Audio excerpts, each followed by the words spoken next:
అందరికీ నమస్కారం. నేను మీ Rajashekar. Welcome to our channel. ఈరోజు టాపిక్ ఏమిటంటే ప్రేమ అంటే ఏమిటి అనేది తెలుసుకుందాం. ప్రేమ ఎంత మధురంగా ఉంది పలుకుతా ఉంటే. ఈ ప్రేమ గురించి అడిగితే ఒక్కొక్కరు ఒక్కో నిర్వచనం ఇస్తారు. అది మాటల్లో వర్ణించలేనిది. అలా ఏం చెప్పారో చూద్దాం. ప్రేమ అంటే అంటే ప్రేమించు, మా అంటే మరణించు అని, ప్రేమ అంటే ఇవ్వడమని, ప్రేమ అంటే త్యాగమని, ప్రేమ అంటే అర్థం చేసుకోవడమని, ప్రేమ అంటే బాధ్యత అని, ప్రేమ అంటే ఓదార్పు అని. అదే ఈ జనరేషన్లో ప్రేమ అంటే కామం తీర్చుకోవడానికి వాడే పదం అని, ఇలా చాలామంది చాలా రకాలుగా చెప్పారు. ప్రతి మనిషిలో యుక్త వయసు రాగానే ప్రేమ కలగని మనిషి ఉండంటే అతిశయోక్తి అవుతుంది. ప్రేమ లేకుండా ఈ భూచక్రము ముందుకి కదలదు. ఈ యుగంలోనే కాదు, ఏ యుగంలోనైనా ప్రేమకు పవిత్ర స్థానం ఉంది. ప్రేమ కోసం పరితపించే వారే కానీ ప్రేమ వద్దు అనే జీవి ఇంతవరకు లేదు. అందుకేనేమో ప్రేమతో ప్రపంచాన్ని జయించవచ్చు అని అంటారు. అందుకేనేమో ప్రేమ కోసం ప్రాణాలు ఇచ్చారు, ప్రాణాలు తీశారు, అగ్ని ప్రవేశాలు చేశారు, ఎన్నో అందమైన సుందరమైన కట్టడాలు కట్టారు. ఇలా చెప్పుకుంటూ పోతే ప్రేమ గురించి ఎన్నెన్నో ఉంటాయి. 2 అక్షరాల ప్రేమలో ఏమి దాగుందో తెలియదు కానీ ఎన్నో చలనచిత్రాలు నిర్మించి లక్షల కోట్లు సంపాదించారు. ఇప్పటికీ ప్రేమ చిత్రాలు అంటే జనాలు బ్రహ్మరథం పడుతూ ఉంటారు.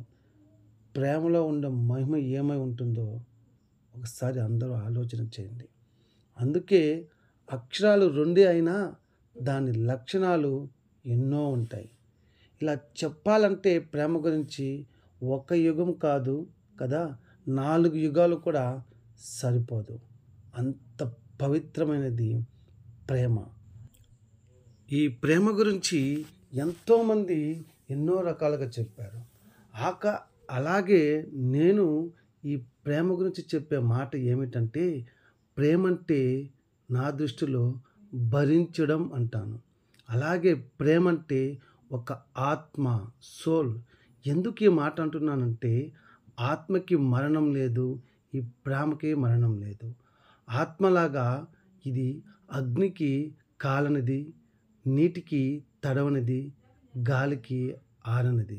అందుకే నా దృష్టిలో ప్రేమ అంటే భరించడం, ప్రేమ అంటే ఆత్మ అంటాను.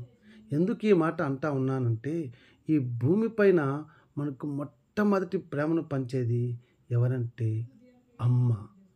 అమ్మ ప్రేమ స్వచ్ఛమైనది, కల్మషం లేనిది. ఎందుకంటే బిడ్డ పాలు తాగుతూ రొమ్మును కొరికిన అమ్మ ప్రేమతో భరించి కడుపు నింపి నిద్రపోస్తుంది. అందుకే నేను ప్రేమ అంటే భరించడం అని అన్నాను. కావున అందరికీ నా యొక్క విన్నపం ఏమిటంటే, ప్రేమించిన వారి కోసం వారు ఏమి చేసినా ఏమన్నా కోపంతో భరించండి కానీ ప్రేమను భస్మం చేయకండి. అందరికీ అర్థమైంది అనుకుంటాను.